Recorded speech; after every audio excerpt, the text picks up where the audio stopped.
So quick little update video about these two trimmers that I have. These are the Wahl Retro T-Cuts and these are the Andis Slimline Pro LIs. Now, I did a product review for the Retro T-Cut and I matched it up against the Andis LI. People have been asking me how the Wahl Retro T-Cut is and the Andis Slimline Pro is against each other after time has passed. And to be honest, the Slimline is the better trimmer.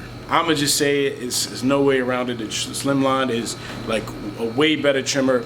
And the reason I say that is because the battery lasts a lot longer on this. This cuts a lot sharper for a lot longer. I haven't had to change the blade. I'm actually going to change the blade in this next video because I thought I chipped this. I thought I chipped this blade. Oh, I did. It's on the bottom. So I have to change this blade out because I chipped it.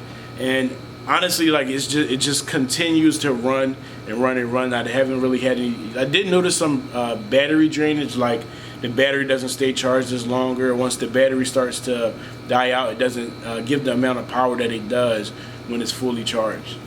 That's with this Slimline. It's still a great trimmer. Honestly, I think it's one of the best cordless trimmers on the market, even compared to the cordless T-outliner. I really can say that it may be better than that trimmer.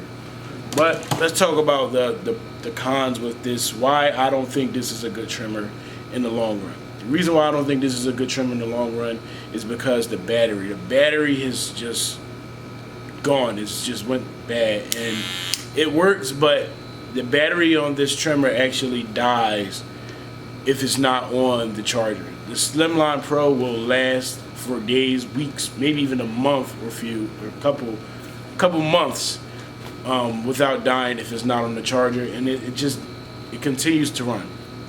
This doesn't do that. If I leave this off the charger for a week and I pick it up and I try to cut with it, it's going to be really slow. It won't cut with any power. And honestly, if it's not cutting with full power, it's not going to cut with the sharpest lines. It's not going to give you the lines that you're looking for. And that's really a big thing for me. It's just it doesn't retain the power. As far as sharpness, it retains its sharpness, but like I said, it has to do a lot with the power. If it's not cutting at full power or a good power where you can get a sharp line, then it's really not that good of a trimmer. So if a lot of people were asking me T-Cut or Slimline Pro, I'm definitely going to have to go with the Slimline Pro in this update. So if y'all have any questions about these two trimmers, just let me know and I'll let you guys know anything that I have to say about them again.